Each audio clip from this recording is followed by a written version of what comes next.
Abelardo Luzania de Multimedia. Ok, esta pregunta es para los dos.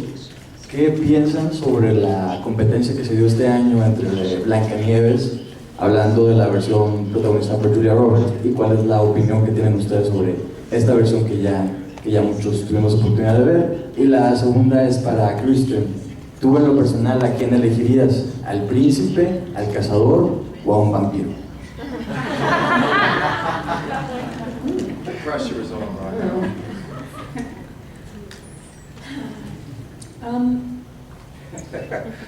Lily Collins is one of a very, really good friend of mine. We both found out that we got the jobs at very similar times as well. And, you know, I don't have much of an opinion, to be honest. In order to play, that's such an outsider's view, you know. We have to actually do this and live it, and I think we didn't ever start in this thinking like, oh, what impression are we going to leave with people? What are we going to? Obviously, you do a movie because it says something, and you know that if it affects you, it's going to affect other people. But it's, you know, the main concern first and foremost is how it affects you.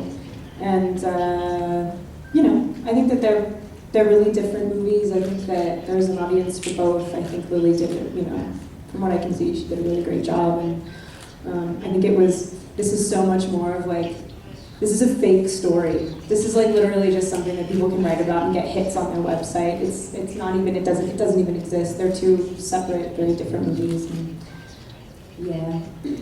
Yeah, I mean, I think the competition is what, you know, where that question falters, I suppose, just because I don't think there is competition. I mean, it's no different to like anything really. I think all it has is a character called Snow White in both, and that's about it, you know. The story is so, originally the story it could never be a movie. It's tiny, it's very short. Whoever was going to tell it in a film version needed to elaborate a lot, and we just did it in really different ways. And I think,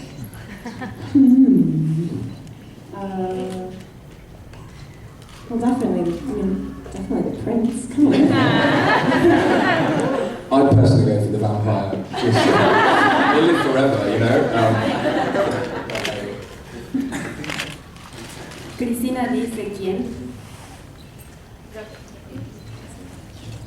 Hello guys, welcome to Mexico, and this is for Kristen. It's nice to hear that you know a lot of things about Mexican culture.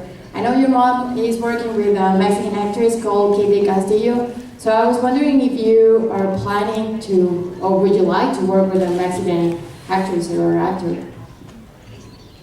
Can you say the first part again? Because I was listening to someone speak Spanish in my ear, yet you were speaking English. Well, practically that is really nice, and it's good to hear that you know a lot of things about our culture, so welcome, and we're glad to hear that. Thank you. Yes, definitely. Not to say that it's a funny question. Well, how do I answer this? Not to say that I don't identify with a ton of different individuals within every different culture, but there is something about growing up in Los Angeles that just, I mean, we're so close. I've grown up in school, like every half my class, way more than half my class is their parents were from Mexico. So I do feel really very much like pissed off that I can't go hang out in Mexico City right now because it's so dangerous. We're not allowed to, and it's like, it's kind of the one, it is, yeah, I feel like it's so close to me that it's not fair, but it's okay. Yeah, I would definitely love to work with a Mexican actress or actor. I really want to work with Alejandro Inarritu-Gonzalez. Dying to do it. So he's Mexican. Andrea Malpica de Cine Premier.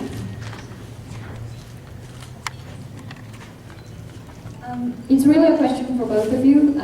Most people have the story of Snow White in their classic shelves, and whether it's Disney's 1937 version or the Grimm Brothers version, how does it feel that you're playing such an iconic character, both of you, the Prince and Snow White, and giving them a new face. Do you think people will like more of this version of your character?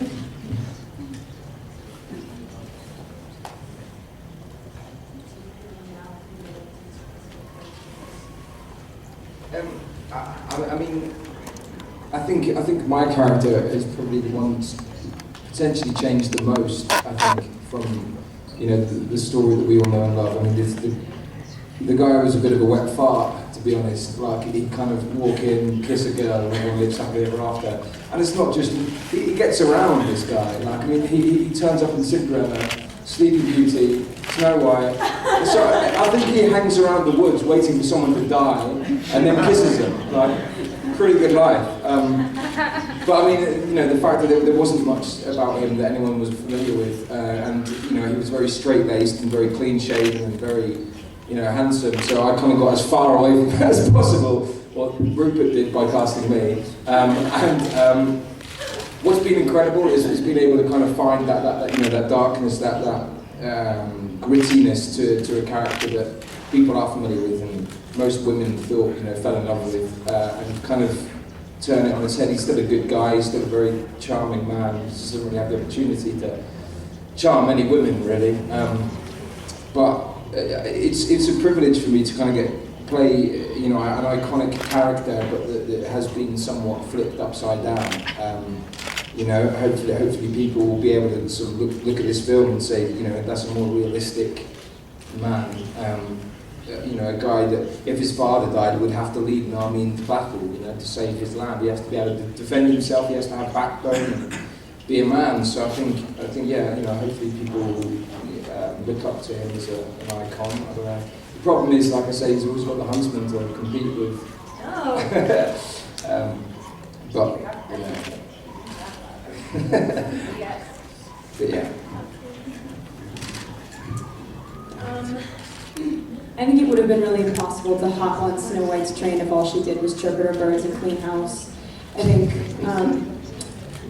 that back when Disney did it, it was really important and really valued by men and women to be that ultimate caretaker, maternal figure, and it was really strong. And it's just that we luckily we do more than that now. We've progressed, and I think that we stay really true to who Snow White is.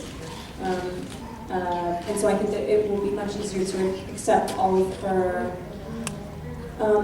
hopefully not ideal, but really pure qualities. I think it'll be easier to accept them rather than just think that it exists in a fake world. We test her, but we don't betray her. So yeah, I think it's a really, not to sound totally pretentious, but it's very modern, the take that we have. La siguiente pregunta es de Liz Gil de Cine en Línea.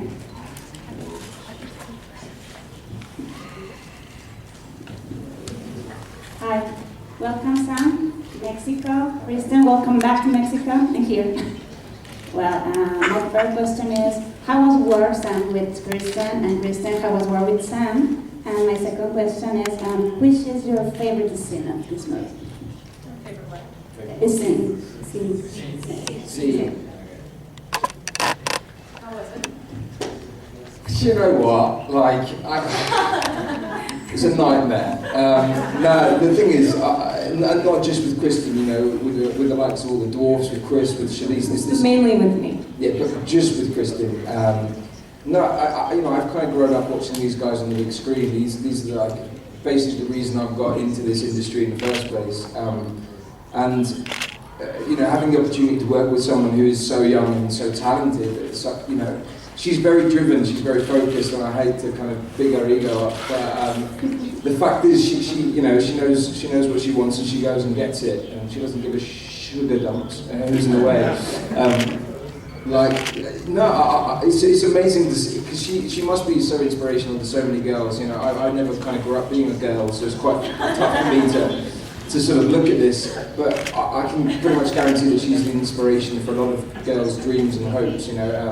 She's very inspirational. She's young, but at the same time, she's driven. She's hardworking. She's very professional and a normal girl, which I think is probably one of her star qualities. Okay, so Sam is, yeah, not to take the focus off like personal whatever, but the whole team would have done anything for it and for the movie.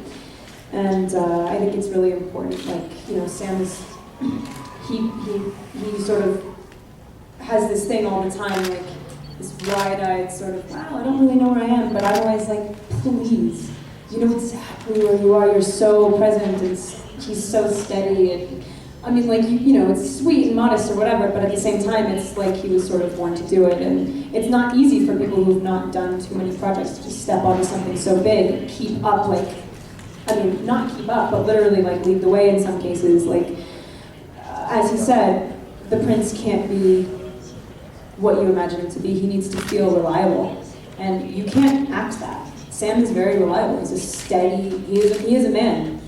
And I was really happy that he was my prince. No. And he's really funny and stuff, so it's fun to be on set and something like that.